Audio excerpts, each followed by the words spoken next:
Under pour Payet. Oh, extraordinaire. Dimitri Payet rend fou les Marseillais, fou de bonheur. La spéciale Dimitri Payet, Lorissa Mama, Gilliane Flequet. Après un mois de Coupe du Monde, la Ligue 1 reprend ses droits cette semaine contre Toulouse. Et pour accrocher le podium en fin de saison, l'OM pourrait compter sur un Dimitri Payet retrouvé. Le Réunionnais a vécu un début de saison difficile sans avoir la confiance de son entraîneur Igor Tudor. Le nouvel épisode d'une carrière faite de haut et de bas. Dans ce podcast, la spéciale, nous sommes partis à la rencontre de ceux qui ont croisé Dimitri Payet. De la Réunion à Marseille en passant par Nantes ou West Ham, pour comprendre la carrière intermittente et contrastée de ce virtuose. Pour comprendre pourquoi il nous aura autant séduit que frustré. Pour se projeter surtout sur la trace qu'il laissera dans la grande histoire de l'OM. Épisode 2, 2005-2013, La Pépite. Nantes, 2005. Un an avant la Coupe du Monde 2006, Arte se lance dans la préparation d'un documentaire. Il s'agit de suivre le passage en professionnel de jeunes footballeurs.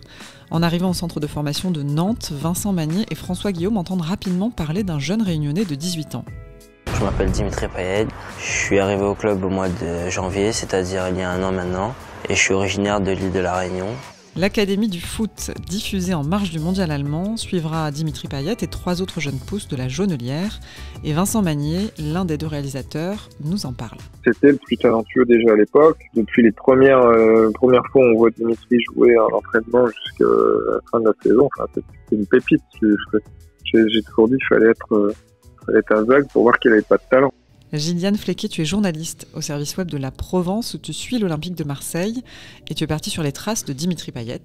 Alors si au centre de formation du Havre il avait été en grande difficulté, à Nantes ça se passe très bien, très vite. Ouais, il fait l'unanimité chez les formateurs. Alors il est plus grand qu'au Havre, effectivement, il approche les 18 ans quand il est à Nantes. Il est remarqué par l'entraîneur de l'équipe première très rapidement. Alors Nantes est sur la pente descendante à ce moment-là, mais a quand même été champion de France 4 ans avant.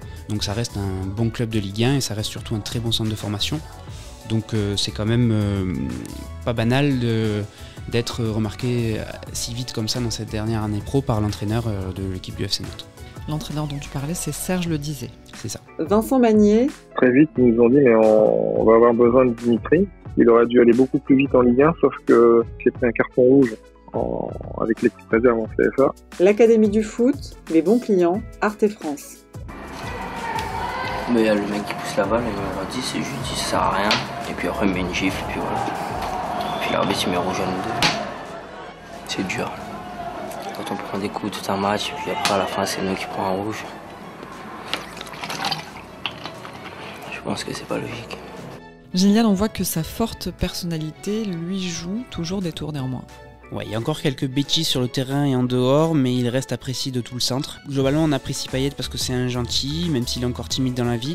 Et d'ailleurs, dans le documentaire L'Académie du foot, il y a une scène qui est restée célèbre où il va essayer de vendre une veste dans un entraînement, en fait, un stage dans le cadre de son BEP de vente où il essaie de vendre une veste à un ami. Et c'est assez drôle, et là, on se rend compte qu'il a bien fait de jouer au foot, en tout cas. Je peux vous aider ?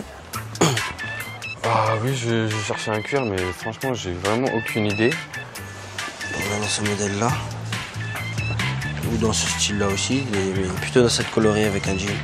Le noir, ça va avec tout. Donc... Au lavage, ça va, c'est... Non, au lavage, c'est... Entretenir, c'est comment ? Au niveau de l'entretien, je pense que ça doit être... Comme c'est du cuir, ça doit pas être compliqué. Sur le terrain, par contre, il n'est pas du tout discret. Il avait le don, voilà, quand il mettait un but, c'était du spectacle, c'est-à-dire qu'il surprenait tout le monde. Vincent Magnier. Il surprenait le défenseur, le premier, le deuxième, le troisième, le gardien, les coachs, les spectateurs, tout le monde était surpris.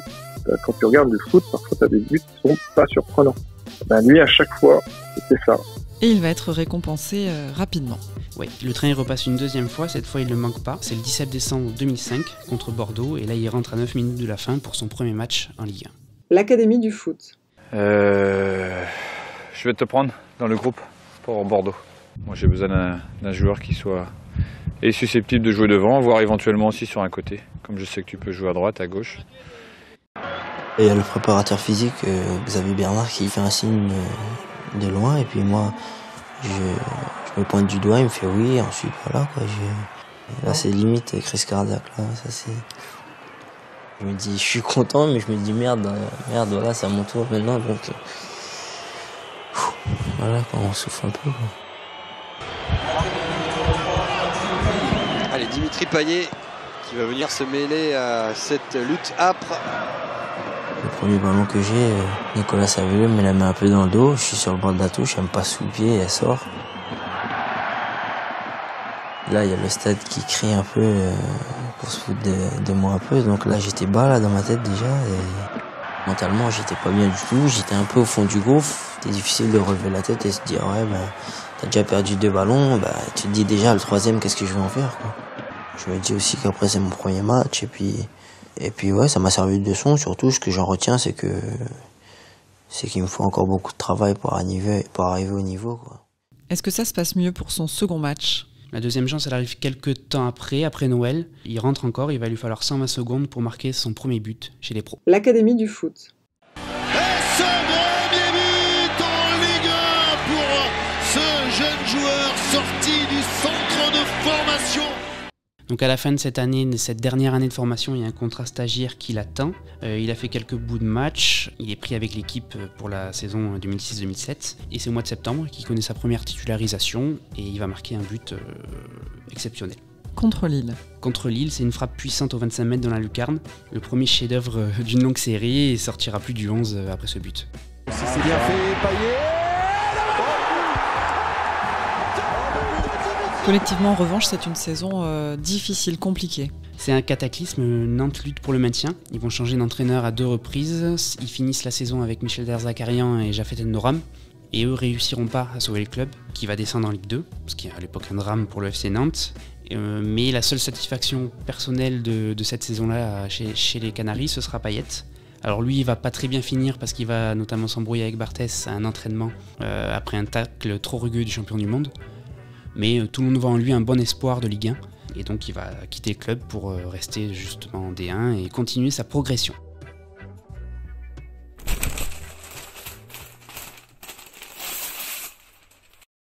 Saint-Étienne, 2007, journal Le Progrès. Dimitri Payet portera le maillot vert la saison prochaine. Les derniers détails ont été réglés et hier après-midi, Vincent Tonkyong pouvait annoncer le nom du 2e renfort de la SSE. Gillian, où en est Saint-Étienne à ce moment-là ? Alors c'est un parcours qui est à l'opposé de Nantes. Eux, ils ont connu la Ligue 2 les années précédentes et là, ils viennent de remonter. Et sur ce mercato 2007, ils vont essayer d'aller recruter des bons jeunes joueurs. Donc il y a Dimitri Payet qui arrive et Blaise Matuidi qui connaîtra à peu près la même trajectoire. 4 années de progression chez les Verts et l'équipe de France à la fin. À Saint-Étienne, à ce moment-là, il y a aussi un certain Bafétimbi Gomis qui est en train d'exploser. Il voit arriver Dimitri Payet et il est assez impressionné. J'ai connu, ouais, il arrivait, il était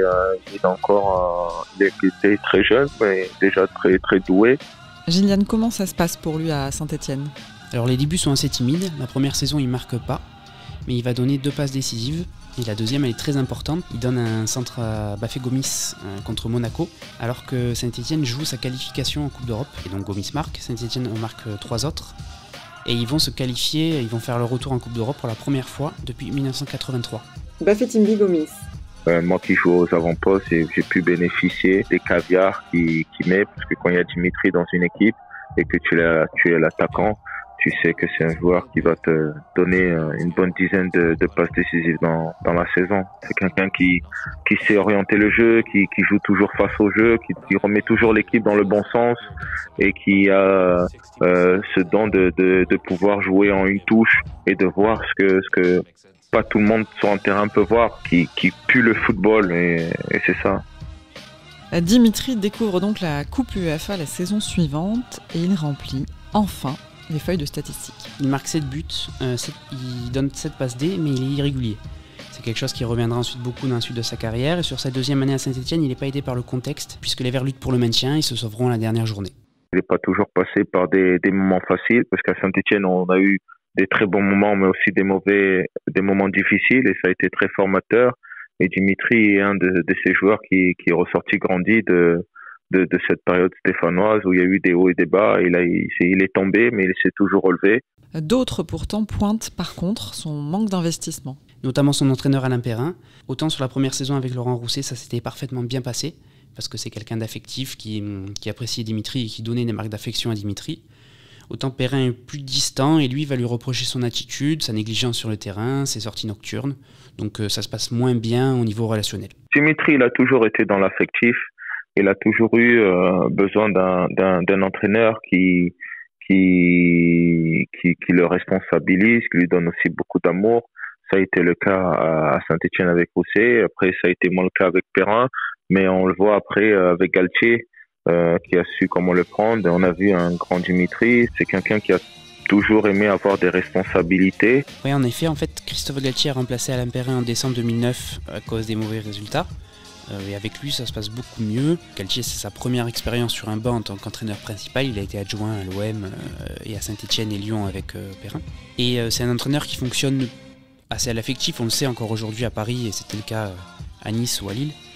Et ça plaît à Dimitri. Il revient de 6 mois difficiles. Il a un entraîneur qui sait lui parler. Et il va faire une fin de saison assez convaincante. Il va enchaîner les bonnes prestations. Et surtout arriver l'été suivant et s'infliger là une préparation canon. Et c'est là qu'il va passer un premier cap et devenir un très bon joueur de Ligue 1. Les résultats ils sont immédiats. Le début de saison 2010-2011 il est monstrueux. Il va porter son équipe qui prend la tête du championnat pour la première fois en septembre. La première fois depuis 1982. Il y a un triplé devant sa maman qui est dans les tribunes dans un match contre Lens. Et il y a surtout un coup franc contre Lyon dans le derby, c'est le 100e derby. Saint-Etienne n'a pas gagné à Lyon depuis 1994 et il va donner la victoire aux Verts sur ce coup franc.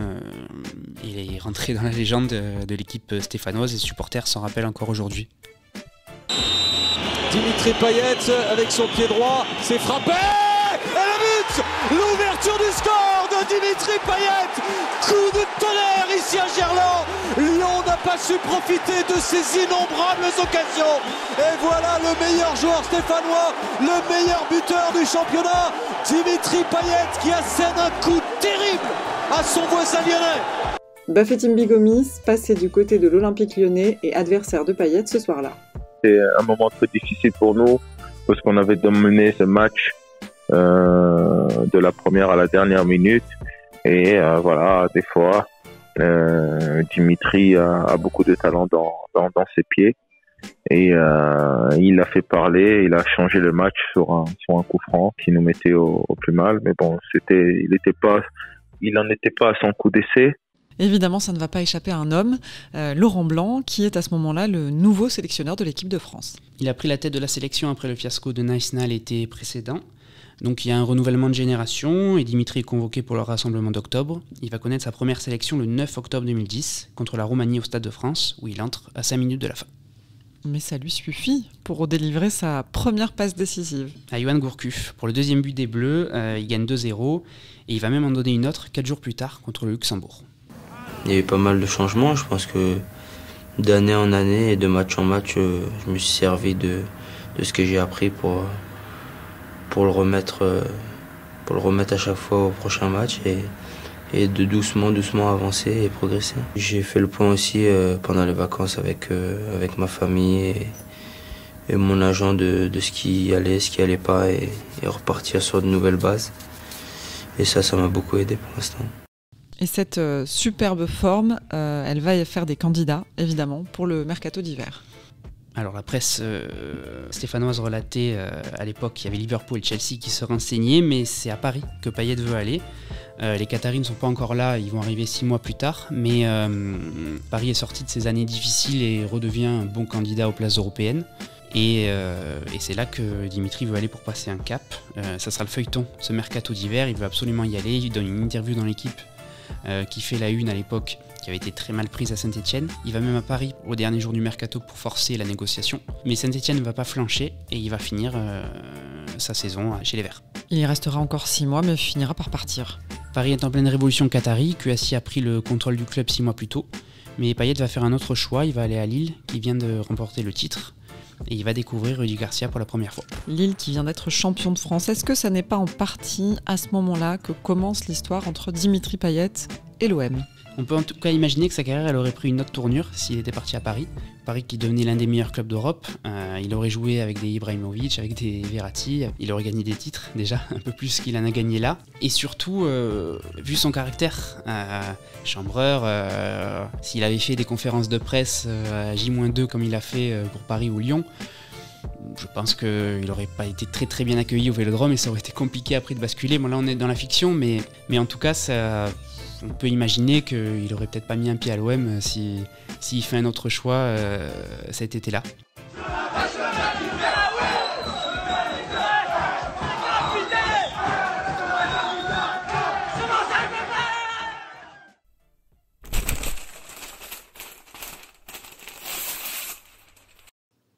Lille, 29 juin 2011, La Voix du Nord.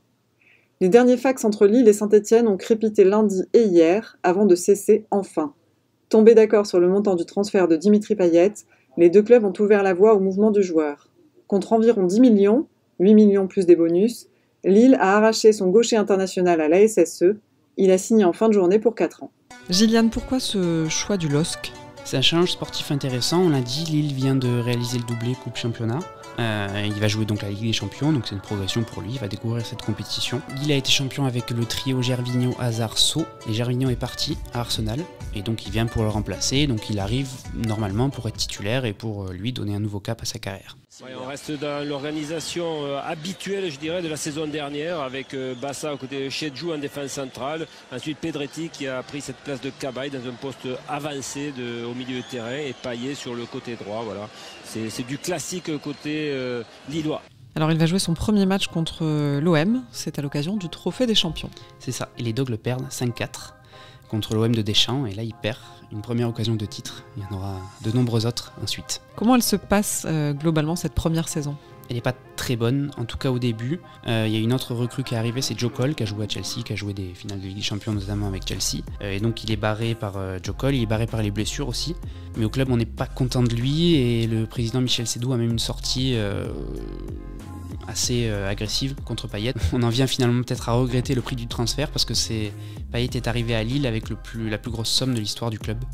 Donc la première saison n'est pas bonne.